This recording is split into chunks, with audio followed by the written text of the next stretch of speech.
Coucou les gens, je voulais vous faire une petite vidéo là parce que pour moi ça méritait le détour.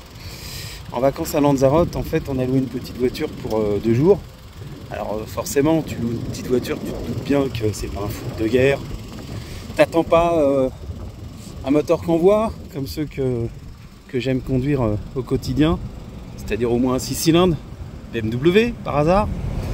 Mais là quand même, il y a quand même des choses à dire. Alors ça c'est une C3 qui doit dater de 2022 ou un truc dans ce genre là. Alors si le modèle il a évolué et que effectivement il est plus gros que les anciennes C3 d'avant, plus confortable, je vais pas critiquer ça par rapport à l'intérieur. C'est vrai que bon, après ça reste une voiture moderne, j'ai même pas de commentaires à faire par rapport à ça.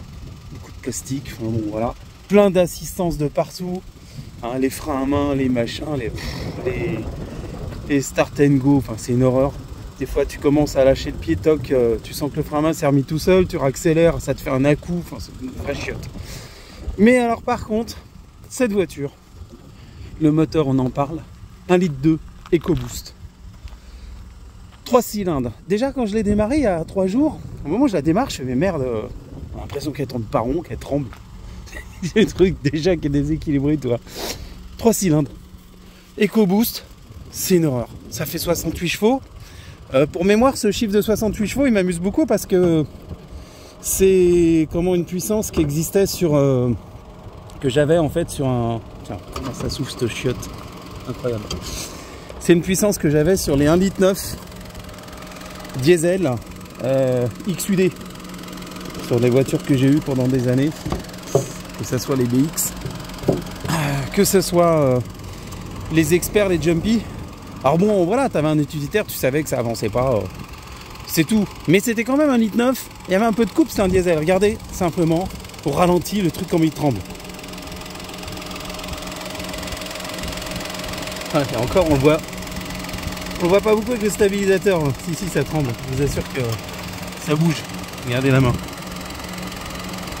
Ça y est, là on le voit. C'est une horreur ce moteur. Ça n'a rien dans le cul. À Lanzarote, il n'y a pas des côtes extraordinaires. Il y a des endroits, il devait y avoir 8 ou 9%, obligés de repasser la 1, la 2 à 2000 tours, se casser la vitesse. Ça te cassait la vitesse, en fait, ça n'arrivait pas à en reprendre. Incroyable. Ça a rien dans le cul. Et alors vous dites, 68 chevaux, 1,2 litre, ça va, ça consomme que dalle. Mais ça bouffe 7 litres au 100, cette chiotte. C'est une chiotte, mais une vraie chiotte. La dernière fois que j'ai conduit une voiture aussi peu puissante, je devais avoir 20 ans, c'était une Ford Escort 1,1 litre. Tu savais effectivement que ça faisait 60 chevaux, mais c'était plus nerveux que ça. C'est un truc de ouf. On en est arrivé à ça, voilà, aujourd'hui, en 2025. On te fait des caisses qui sont bardées d'électronique. Alors, t'as la totale là-dessus, hein. T'as toutes tes options que tu veux, les options de confort, la clim marche bien, ça, il n'y a pas rien à dire. Mais alors, le reste... Ah, je vous dis pas. C'est pas possible. Quand je vais lever le capot, que j'ai compté 3 rangées là, de bougies d'allumage, je fais ouais d'accord. Ok, j'ai compris. C'est les fameux moteurs 3 cylindres. C'était une première pour moi. Une première. Voilà, je voulais faire ma petite vidéo. Pas coup de gueule parce que... mais même pas en rêve, je foutrais 13 000 balles là-dedans. Il y en a qui achètent ça neuf, c'est... ouais, ok, c'est un choix.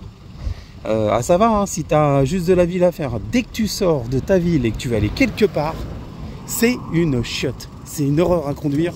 La 5e elle tient pas la ligne droite, il faut pousser les régimes, tu es obligé d'accélérer pour que ça fonctionne, tu es obligé de repasser une 4 la plupart du temps, enfin c'est hyper désagréable à conduire. Le frein à main qui se met tout seul dans la moindre montée quand tu repars, enfin excuse-moi, je sais conduire, je n'ai pas besoin de ces assistances à la con. Tu repars, ça te met un à-coup parce qu'il faut faire patiner l'embrayage un peu plus. Tu t'arrêtes, le start and go, j'en parle même pas, c'est une chiotte, c'est pareil. Et tu t'arrêtes quelque part pour regarder ton chemin, pouf, t'as le moteur qui s'arrête. Tu fais oh ok. T'as toujours l'impression en fait que t'es en panne avec cette caisse. Le 3 cylindres, il a tellement peu de couple, t'imagines quand même 109 Nm. 109 Nm. Je sais pas, ça doit avoir à peine avoir plus de coupe au rapport poids-puissance que mon quad 250. Mort de rire. Enfin voilà, je voulais vous faire une petite vidéo parce que là, ça mérite le détour. Sinon, bah forcément Lanzarote, rien à dire. On a passé des très très belles vacances. On a visité plein de choses, c'est vraiment chouette. Mais si vous avez juste envie de louer la gamme au-dessus, n'hésitez pas. Je voulais une Polo à la base. Hein. Quand j'ai vu les moteurs, enfin les voitures proposées, je voulais une Polo. Et en fait, la Polo était prise. Résultat, il restait la Clio ou la C3. Je fais bon, Clio, non, pas possible. Renault. Vous allez dire encore que je critique. Mais moi, non, Renault et moi, on n'est pas copains du tout. Alors, j'ai pris la C3. Bah, au secours. Allez, passez une bonne journée.